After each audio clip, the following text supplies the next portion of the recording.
આપણા debit card અને credit કાર્ડની પાછળ એક નંબર હોય છે જે બહુ જ ઇમ્પોર્ટન્ટ હોય છે અને આ નંબર જો સાચવીને ના રાખ્યો તો આપણું બેંક બેલેન્સ ઝીરો પણ થઈ શકે છે. તો આપણા કાર્ડની પાછળ જે CVV નંબર હોય છે, આ CVV નંબર કેટલો ઇમ્પોર્ટન્ટ છે એ જાણીશું આજના વિડીયોમાં. gujaratsamachar.com સાથે હું છું હેલી. અત્યારે આપણે જે CVV નંબર યુઝ કરીએ છીએ, આ નંબર સૌથી પહેલા માસ્ટરકાર્ડ કંપનીએ 1997માં ઇન્ટ્રોડ્યુસ કર્યો હતો. ત્યારબાદ અમેરિકન એક્સપ્રેસે 1999માં અને પછી વિઝા કંપનીએ 2001માં.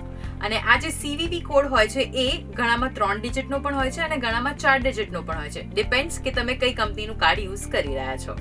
CVV કોડનો ઉપયોગ આપણે મોસ્ટલી ઓનલાઈન શોપિંગ દરમિયાન પેમેન્ટ કરતી વખતે કરતા હોઈએ છીએ અને એ દરમિયાન આપણા કાર્ડની જે બધી ડિટેલ્સ છે, જેમ કે નામ, તેનો નંબર અને એક્સપાયરી ડેટ, બધું જ ઓટો સેવ થઈ જતું હોય છે. પણ CVV જ એક એવો કોડ છે જે આપણે દર ફેરી મેન્યુઅલી એન્ટર કરીએ છીએ. એ ક્યારેય ઓટો સેવ નથી થતો. આ કોડ કાર્ડ માટે ક્રિપ્ટોગ્રાફિક ચેક પ્રોવાઈડ કરે છે. CVV નંબર દ્વારા એ જાણી શકાય છે કે જે વ્યક્તિ ઓર્ડર કરી રહ્યું છે એ જ કાર્ડનો અસલી માલિક છે. બસ એટલા જ માટે આપણે આ કોડ કોઈની પણ સાથે શેર ના કરવો જોઈએ. જેમ આપણે OTP પણ કોઈની સાથે શેર નથી કરતા, બસ એવી જ રીતે CVV પણ કોઈની સાથે શેર ના કરવો જોઈએ. તો ઘણા બધાને કન્ફ્યુઝન પણ રહેતું હોય છે કે શું CVV number, CVC number, CID number આ બધું સેમ હોય છે કે અલગ હોય છે?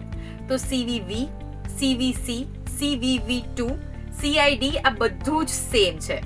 કામ એક, નામ અનેક. જેમ કંપની બદલાય છે એવી જ રીતે આ કોડને આઈડેન્ટિફાય કરવાની ટર્મ એ ચેન્જ થઈ જાય છે, બાકી બધું જ સેમ છે.